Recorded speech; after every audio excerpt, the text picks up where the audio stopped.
Assalaamu calaykum asxaabta waa ani salaamay meel walba dunida ka joogtaan.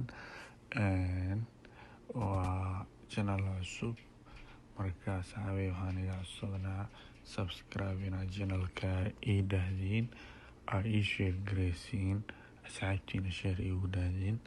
Channelkan waxaan iigu soo gudbin doonaa waa channel cusub, wax walba oo ku saabsan dhalinyarada wacyigelinta.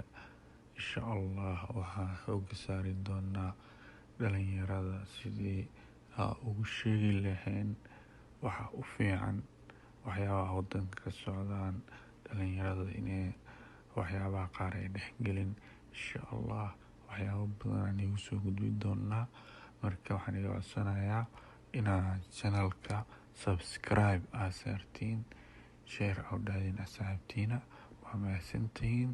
Channelka waa channel cusub, garab halis iyo waa mahadsantihiin meel walba dunida ka joogtiin. Salaamu calaykum.